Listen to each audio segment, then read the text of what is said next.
저는 정몽준 의원이 7선 의원을 했고 또 지난번에 그 울산에서 서울로 올라올 때 어려운 지역구를 맡아가지고 또 재선을 했기 때문에 선거를 하면 충분히 성산이 있다고 봅니다. 저는 아마 그 정몽준 의원님이 경쟁력 상당히 클 거라고 생각합니다. 박원순 시장께서는 원칙과 상식 또 합리와 균형이라는 잣대에서 여러 가지 갈등 조정을 통하고 어떤 정상성을 회복하는 데 앞장서 계신데 네. 그런 점에서 볼 때는 우리 박원순 시장의 경쟁력 위기가 저는 지속되리라고 저는 판단하고 있습니다. 네. 네, 두 번째 들으신 양승조 의원의 얘기를 들어보면 상대 당의 후보인 정몽준 의원을 딱 띄우는 듯 했지만 그래도 역시 박원순 시장이 이길 거다 그런 얘기를 하는 거군요. 자, 이번 소식, 세 번째 소식인데 오늘 저희가 고른 10가지 뉴스 중에 네 번째 고른 겁니다. 박원순, 정몽준, 현재로선 이 두 후보가 유력하게 비춰지고 있습니다만 배수지의 진을 친 싸움을 시작하고 있습니다. 자, 이남희 기자께 좀 여쭤볼게요. 3월 2일, 이번 일요일 날 정몽준 의원은 출마 선언 정식으로 하는 거죠? 네, 그렇습니다. 3월 2일 서울 남산의 백범김구상 앞에서 또 출마 선언을 한다. 국회가 아니라 야외에서 택한 것도 주목할 만하고요. 무엇보다도 이 정몽준 의원이 배수진을 치고 있다라는 설이 많이 들리고 있습니다. 네. 그래서 차기 대선에 일단 도전하지 않겠다, 또 연임을 생각하겠다 이런 식으로 정말 이 서울시장 위에 모든 걸 걸겠다 이런 이미지를 내기 위해서 여러 가지 고민을 하고 있다는 얘기가 들려옵니다. 자, 그러면 이제 새누리당에서는 김황식 전 국무총리도 친박들의 제안에 따라 기획상품처럼 영입되는 건 아니냐 그런 얘기가 계속 나오고 있는데 아직 선언을 안 한 상태니까 일단은 유력한 새누리당의 후보로 정몽준 의원을 생각할 수 있겠는데 실제 최근에 여론조사를 보면요 압도적으로 앞서가는 것 같던 박원순 시장에게 조금 변화가 생기는 기류도 있습니다. 여러 가지 숫자가 있는데 저희가 하나를 좀 보여드릴게요. 일단 한국일보 조사군요. 설명 좀 해주세요. 한국일보 조사의 경우는 지금 구도를 했을 때 박원순 시장이 정몽준 의원을 상당히 많이 앞서고 있는 것으로 보입니다. 표본 오차가 이제 플러스 마이너스 3.1%인데 표본 오차를 훌쩍 뛰어넘어선 그 차이로 박원순 시장이 앞서는 것을 볼 수가 있습니다. 조사한 시점이 2월 22일, 23일이니까 뭐 일주일도 채 안 됐는데 이런 상태라면 박원순 시장이 낙승하는 것을 예상하는 게 별로 어렵지 않을 것 같은데 그러나 다른 조사는 좀 다르게 나오죠. 결과가 다르게 나왔습니다. 최근에 이제 MBC 조사가 거의 근소한 차로 표본 오차 범위 냅니다. 아하. 이제 양자 대결 구도일 텐데요. 이제 야권 단일 후보인 박원순 시장과 정몽준 의원이 했을 때 표본 오차 플러스 마이너스 3.7% 이내입니다. 여기서는 진짜 접전을 펼치고 있다 이렇게 보실 수가 있겠습니다. 그런데 저도 이제 여론조사 많이 봐왔지만 이 두 개만 보면 한국일보와 MBC 조사인데 하나는 1%포인트 차이고 하나는 18%포인트 차이란 말이죠. 이걸 어떻게 받아들여야 되죠? 일단은 또 기관의 질문에 따라서 또 좀 달라질 수도 있고요. 그렇기 때문에 여론조사는 추세가 중요합니다.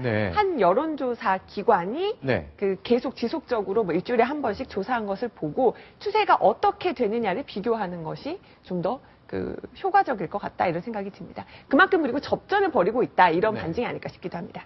정몽준 의원이 아마 선언을 하면 또 선언 이펙트가 있지 않겠습니까? 그래서 추세로 볼 때는 정몽준 의원이 좀 올라가는 분위기인 것 같고요. 그러다 보니까 저런 조사가 나온 것 같은데 박원순 시장도 약간 디펜딩하는 방어하기 위해서 상당히 노력을 해야 될 거라고 생각되네요. 저는 궁금한 게 하나 있는데 정몽준 의원이 서울시장직에 나오려면 새누리당 당직을 가지고 있기 때문에 당내 경선을 거쳐야 되잖아요.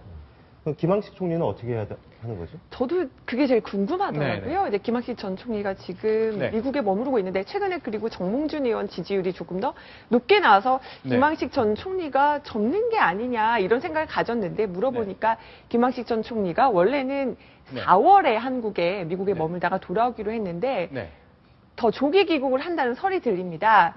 3월에 그 강연을 마치고 한국에 돌아오겠다. 이것은 원내대표가 아니고 서울시장 이제 당 경선에 출마할 수 있다라는 해석이 더 가능할 것 같습니다. 그래서 김황식 전 총리가 돌아오면 새누리당의 경선 구도가 조금 더 재미있게 돌아가지 않을까 이런 관측들이 나오고 있습니다. 알겠습니다. 그럼 이제 박원순 서울시장과 정몽준 의원의 경쟁력이랄까 장단점 분석을 한번 해볼까요? 저희가 좀 이미지로 준비를 했는데 어떤 뜻입니까?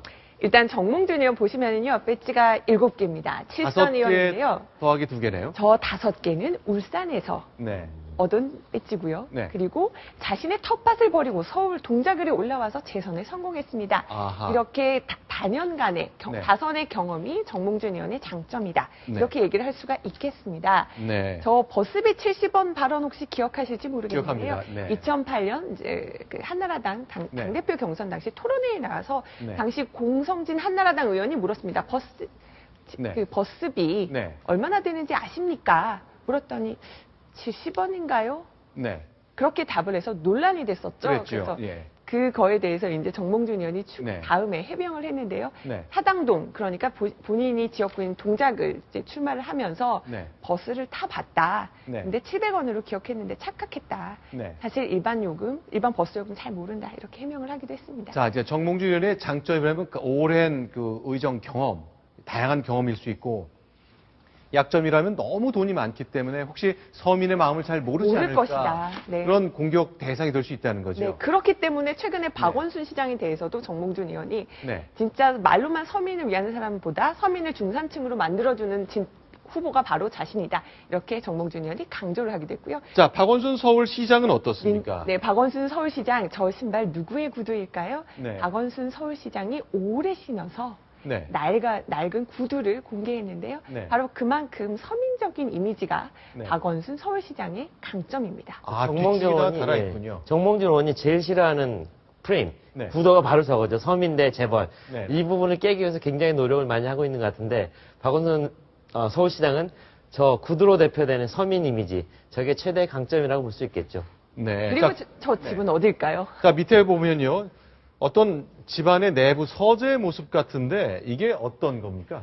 박원순 서울시장의 집입니다. 이제 네. 2011년 서울시장 이제 보궐선거 당시에 자신의 네. 집을 공개했는데요. 네. 지금 박원순 서울시장 집이 이제 서울 사당동에 있는 61평의 아파트인데 네네.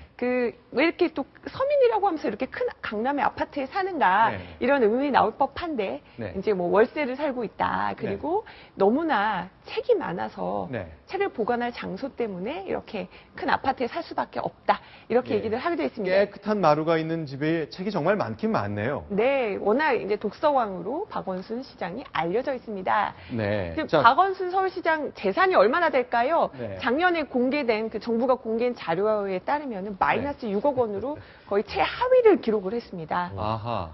그런데 네. 재산 없다지만 서울 서초구 방배동에 61평 전세 산다. 네. 제가 월세로 말씀드렸는데 이제 전세에 사는데요. 네네. 근데 이 부분이 좀 논란이 되기도 했고요. 네. 해명은 이제 하버드대에서 말씀드린 것처럼 네. 복사해온 책이 이제 수만 권이어서 네. 가져온 책들을 다 보관할 곳이 필요해서 이렇게 넓은 집에서 살 수밖에 없다. 이렇게 네. 얘기했습니다. 자, 그러면 아니 강남에 60평대 아파트 사는데 어떻게 서민이냐? 이런 답에 대해서는 책이 많기 때문에 어쩔 수 없다.